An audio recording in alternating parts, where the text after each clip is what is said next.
ప్రేక్షకులకు నమస్కారం. రుద్రాక్ష జగద్రక్ష కార్యక్రమానికి స్వాగతం, సుస్వాగతం. మనతో పాటు స్టూడియోలో సిద్ధంగా ఉన్నారు ప్రముఖ రుద్రాక్ష నిపుణులు, వేదగణిత శాస్త్రవేత్త, ఎన్నో జాతీయ అంతర్జాతీయ అవార్డుల గ్రహీత డాక్టర్ జి పాండురంగారావు గారు. వారికి స్వాగతం చెప్పేద్దాం. నమస్తే అండి. నమస్కారం. ఓం నమ శివాయ. కార్యక్రమానికి స్వాగతం అండి. థాంక్యూ. మన కాలర్స్ అంతా మీతో మాట్లాడడానికి సిద్ధంగా ఉన్నారు. అలాగే మీరు చెప్పేటువంటి మోటివేషనల్ స్టోరీ వినడానికి కూడా ఎంతో మంది ఆసక్తి చిన్న చిన్న కథలు. ఇవాళ కూడా ఒక చిన్న కథ, రకరకాల కథలు చెప్పుకుంటున్నాం కదా.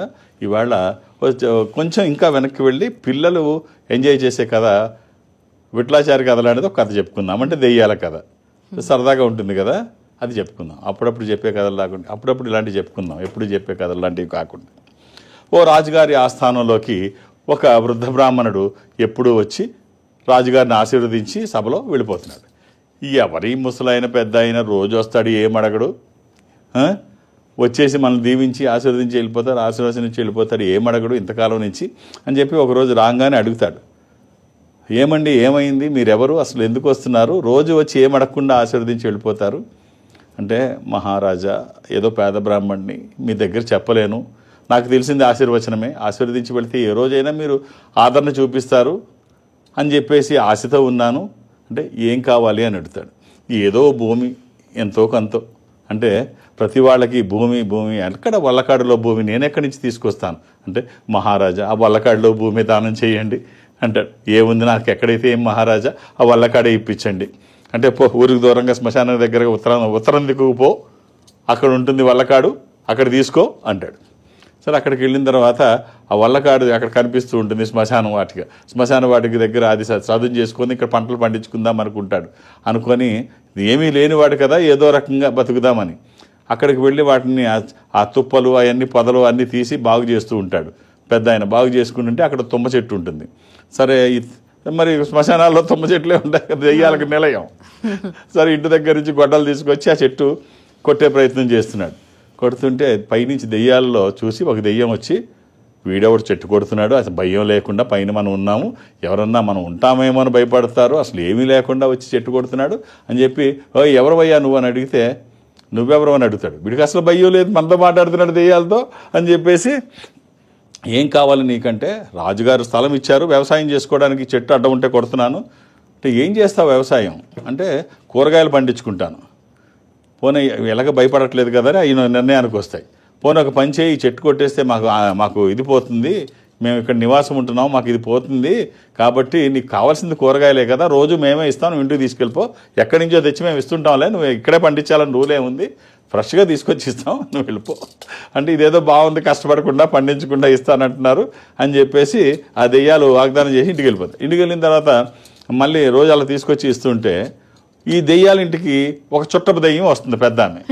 చుట్టపు దెయ్యం వచ్చిన తర్వాత, ఏమిటే పిల్లలారా ఏం చేస్తున్నారు మీరు, ఏమిటో విన్నాము, వాడెవడికో ముసలి బ్రాహ్మడికి మీరేమో కూరగాయలు తీసుకెళ్ళి మోసుకెళ్ళి గ్రేడ్ చేసి బాగు చేసి ఇస్తున్నారంట, ఏం కర్మ వచ్చింది మీకు, వాడి సంగతి నేను చూస్తాను, మీరు నోరు మూసుకొని కూర్చోండి, ఈసారి నేను వాడి ఇంటికి వెళ్ళి వస్తాను, వాడు ఎక్కడున్నాడు చెప్పండి, మళ్ళీ మీ దగ్గరికి రాకుండా వాడి సంగతి తేల్చేస్తాను అంటుంది. ఇంకా మంచిది, రోజు బాధ తప్పుద్ది, పలానా దగ్గర ఉంటాడు వెళ్ళు అని చెప్పి పెద్ద దెయ్యానికి ఇవన్నీ చెబుతాయి. చెబితే అక్కడికి వెళుతుంది. పెద్ద దెయ్యం అక్కడికి వాళ్ళ ఇంటి దగ్గరికి వెళుతుంటే, ఈలోపు ఆ ఇంటి దగ్గర పెద్ద ఆయన ఇంటి పనేం లేదుగా ఆరుబయట కూర్చొని ఎంజాయ్ చేస్తున్నాడు. ఎంజాయ్ చేస్తుంటే ఒక ఎద్దు ఇంట్లోకి చొరబడుతాడని రోజు ట్రై చేస్తుంటే దాన్ని రానివ్వడు. ఈరోజు లోపలికి వచ్చే ప్రయత్నం చేస్తుంటే దుడ్డి కర్ర తీసుకొని దాన్ని ఎలాగన్నా గట్టిగా కొడితే మళ్ళీ రాదనుకొని ఆ డోర్ దగ్గరికి వెళ్ళి బలంగా కొడతాడు. అప్పుడే ఎంటర్ అవుతున్న దెయ్యం, ముసలి దెయ్యానికి ఆ దెబ్బ బలంగా తగులుద్ది. బలంగా తగిలితే వామ్మో సత్యనరా బాబు అని దెయ్యం కింద పడుద్ది. ఓరి నాయనో, ఈ దెయ్యాన్ని కొట్టేశాను, ఇది నన్ను ఇప్పుడు ఏం చేస్తుందో అని భయపడుతూ ఆ భయం కనబడనివ్వకుండా అలా ఉంటే, ఓ నాయన నన్ను చంపేశావు, నీకేం కావాలి చెప్పు, నేను నిన్ను ఏం చేయడానికి రాలేదు, అనవసరంగా నన్ను కొట్టేశావు, నీకేం కావాలి అంటే, నువ్వెందుకు వచ్చావో చెప్పు అంటాడు. నువ్వెందుకు వచ్చావో చెప్పు అంటే, ఎందుకు కాదు, మా వాళ్ళు అడిగి రమ్మన్నారు నిన్ను, కూరగాయలు సరిపోతాయా, అన్నీ కావాలా రోజు, అవి అడగడానికి వచ్చాను, ఉత్తి కూరగాయలు ఇస్తే సరిపోద్దా, మిగిలిన అన్నీ కావాలంటే, ఏమేం కావాలో అన్నీ పట్టరా పో అంటాడు. సో ఈ దెయ్యం అక్కడికి వెళ్తుంది. ఈ దెయ్యం అక్కడికి వెళితే అప్పుడు అక్కడికి వెళ్తే ఇలా తెలుసుకొని ఇది ఇంకా ఇతరంగా బర్రెని మనకు పెట్టిందని అన్ని కొట్టేసాయి, పెద్ద దెయ్యాన్ని శుభ్రంగా ఇరగొడతాయన్నమాట. ఈ కథ మనకి ఏం చెప్తుంది అంటే, ఒకటి ఎలాంటి సందర్భాలైనా స్పాంటేనియస్నెస్ అవసరం, ఆందోళన పడకుండా. తర్వాత అదొకటి, ధైర్యం ఒకటి అవసరం. ఎప్పుడైతే మనలో భయం మొదలవుతుందో అప్పటి నుంచి మనకు జీవితం లేనట్టే. మనకి అంటే చెగువీర ఏమంటాడంటే, ఏ రోజైతే నీ భయాన్ని తీసి పక్కన పెడతావో ఆ రోజే నీ జీవితం మొదలవుతుంది అంటాడు. అంటే భయమే మరణం, ధైర్యమే జీవితం. ధైర్యంగా ఉండాలి. ఎప్పుడు ఏది అవసరమో స్పాంటేనియస్గా దాన్ని అవలంబించాలి. అప్పుడు బాగుంటుంది. తప్పకుండా అండి. కాలర్స్ ఉన్నారు, కాల్ తీసుకుందాం. నమస్తే అండి. నమస్తే అండి. మాట్లాడండి అమ్మా. అమ్మా ఓం నమ శివాయ. నమస్తే అండి గురుగారు. ఎలా ఉన్నారమ్మా? బాగుంది అమ్మా చెప్పండి. డేట్ ఆఫ్ బర్త్ ఇస్తారా? నాన్నగారిదండి. ఇవ్వండి. 9/9/1963. 63. ఎవరిదమ్మా ఇది? నాన్నగారిదండి. నాన్నగారిది. టైం 11 గంటలండి. అవునా? సోమవారం నాడు రాత్రి అమ్మ ఇది, తెలుసా? తెలుసండి.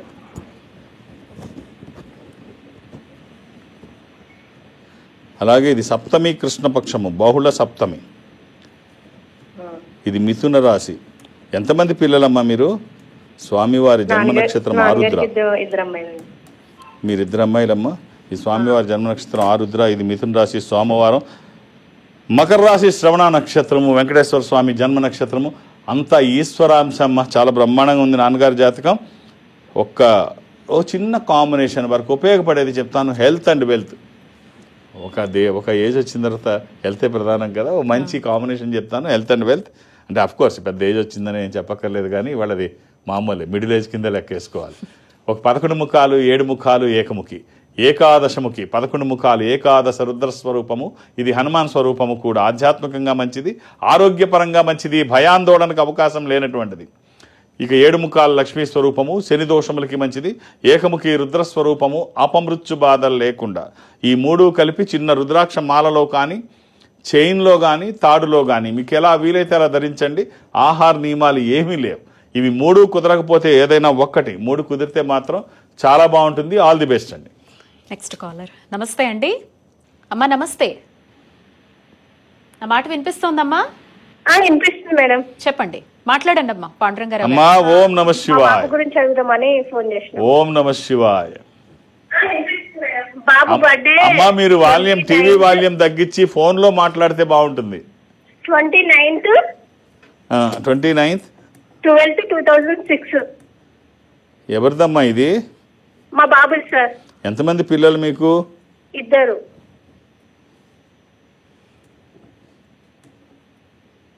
శుక్రవారం పుట్టినట్టు తెలుసా అమ్మా?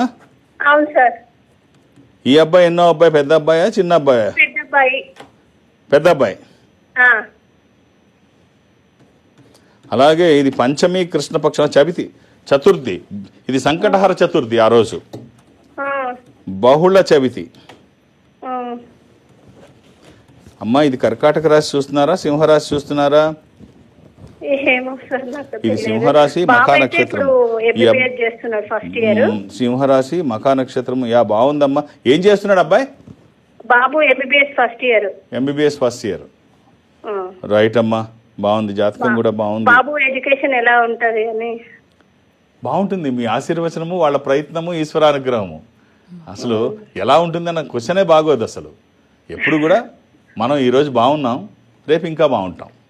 ఇలాగే ఆలోచించాలి. ఇప్పుడు ఎవరినన్నా నడిచి వెళుతున్నప్పుడు జాగ్రత్త చూసుకొని వెళ్ళంటే అడుగులు తడబడతాయి. కింద పడిపోయినా ఆశ్చర్యపడక్కర్లేదు. ఎందుకు అడగాలి? బాగానే వెళ్తాడు. ఇప్పుడు దారిలో వెళుతున్న ఒక పిల్లాడిని ఆపి, 2 వీలర్ మీద వెళ్తున్న ఒక కుర్రాడిని ఆపి, ఇవాళ నీ గ్రాచారం ఏం బాగాలేదు, గ్రాచారం జాగ్రత్తనైనా చూసుకొని వెళ్ళంటే 30 యాక్సిడెంట్లు చేస్తాడు. అంటే బాబుకు ఏమైనా ఇంకా మంచిగా అదేనమ్మా, చక్కగా మీరు వాళ్ళని బ్లెస్ చేయండి. పాజిటివ్గా ఉండడానికి ఒక రుద్రాక్ష చెప్తాను, అది వెయ్యండి. ఎప్పుడు ఆలోచనలు పాజిటివ్గా ఉంటే, చేసే పనులు అలాగే ఉంటే వచ్చిన ఫలితం అలాగే ఉంటుంది. అబ్బాయికి సంబంధించిన రుద్రాక్ష త్రయోదశముఖి రుద్రాక్ష, నవముఖి రుద్రాక్ష. ఈ 2 బాబుకు సంబంధించినవి. త్రయోదశి అది ఇంద్ర రుద్రాక్ష, రూలింగ్ రుద్రాక్ష, కమాండింగ్ రుద్రాక్ష. అనుకున్నది సాధించడానికి, సంకల్పం సిద్ధించడానికి, కోరికల సాఫల్యం కోసం జాతకపరంగా అవసరమైంది కూడా త్రయోదశి అంటే 13. అది కుదరకపోతే నవముఖి కూడా వెయ్యవచ్చు, అమ్మవారి స్వరూపం. ఈ రెండిట్లో ఏదైనా ఒకటి. అలా అని ఏది పడితే అది వెయ్యకండి. దురదృష్టం రుద్రాక్షల్లో 199 నకిలీయే ఉంటాయి. ఒక్కటైనా మంచిది వేయగలిగితే ఆ వచ్చే ఫలితం ఒక అద్భుతం. అది ప్రతి నిత్యము కాదు, ప్రతి నిమిషము ఉపయోగపడుతుంది. ఆల్ ది బెస్ట్ అమ్మా. ఆహార నియమాలు ఏమీ లేవు. నమస్తే అండి.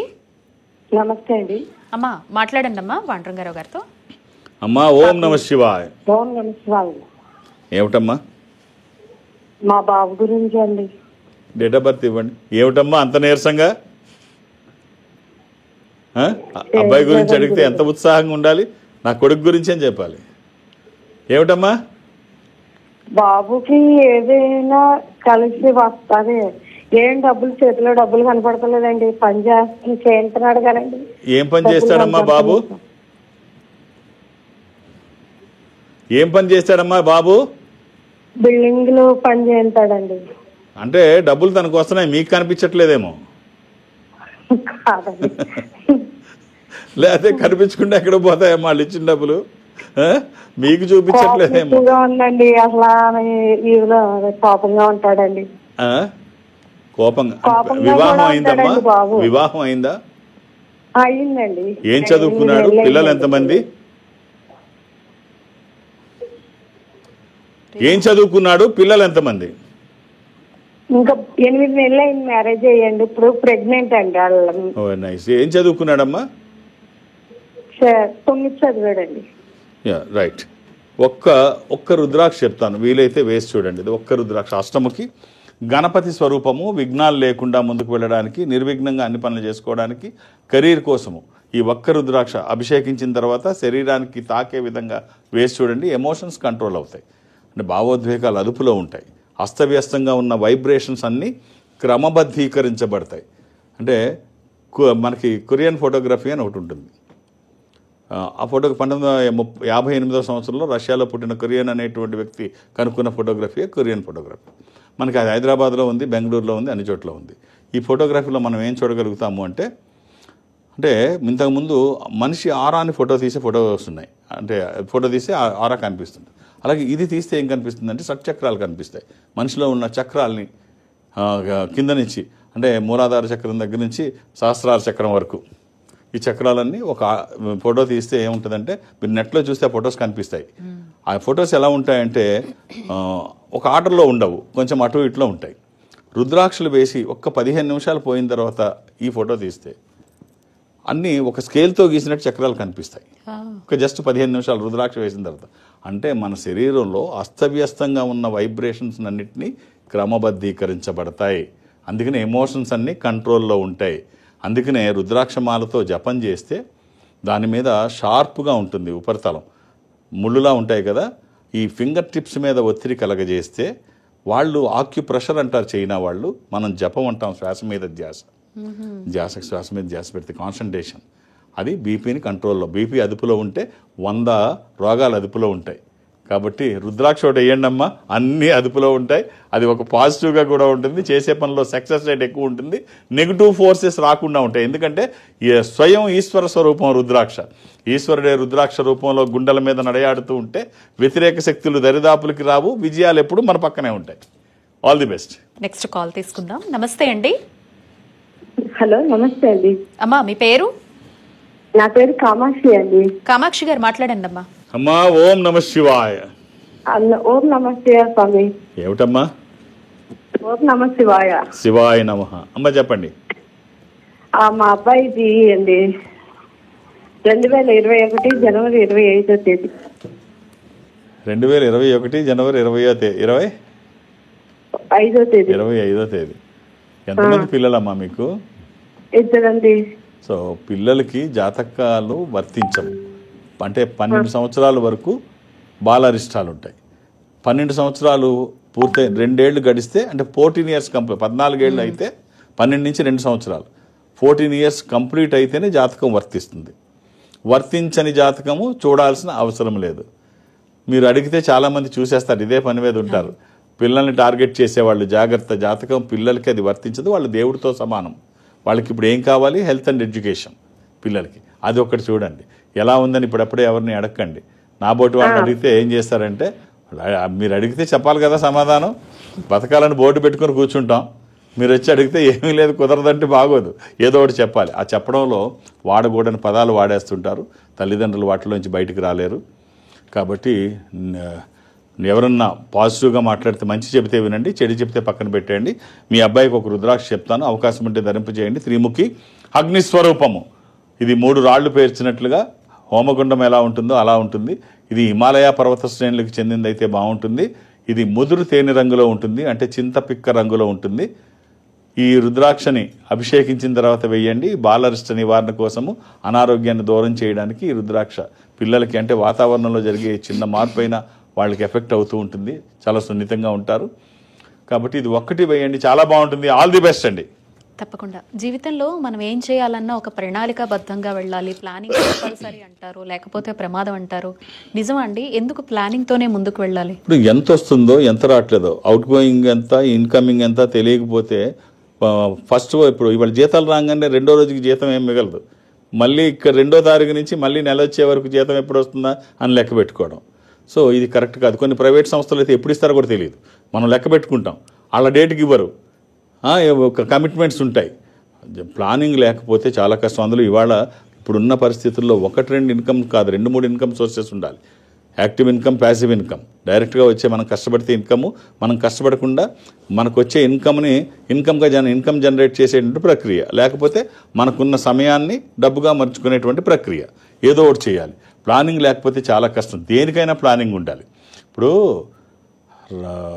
లంకకి వెళ్ళడానికి ఆ కథలు ఎందుకు చెప్పుకోవాలంటే రీచ్ అవ్వడం కోసం.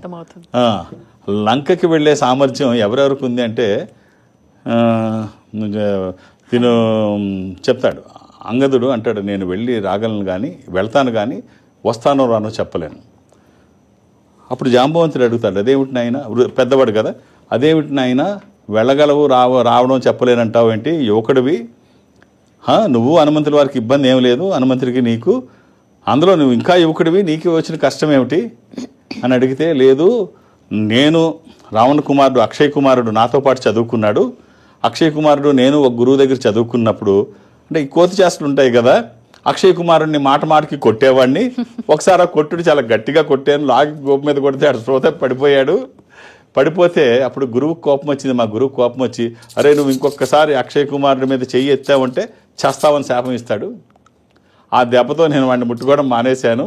ఇప్పుడు వాడు లంకలో ఉంటున్నాడు, నేను లంక వెళితే, ఈ సముద్రం దాటి లంక వెళితే వాడు నాకు ఎదురైతే ఖచ్చితంగా చెయ్యెత్తాలి, చెయ్యేస్తే చేస్తాను, ఆ శాపం ఉంది కాబట్టి నేను రాలేను, అందుకనే వస్తాను రాలేను తెలియలేదు.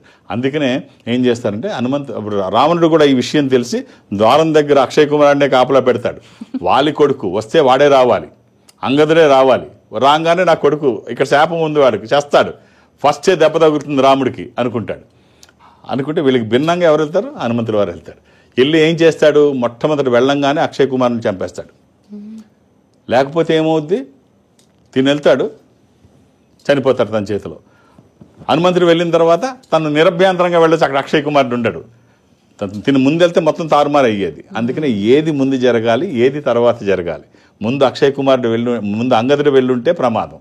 అందుకని ఆంజనేయ స్వామి వెళ్ళారు కాబట్టి అన్నీ అనుకూలంగా జరిగాయి. అలాగే ప్రతిదానికి ఏది ముందు ఏది వెనక తెలియకపోతే మాత్రం ప్రమాదం.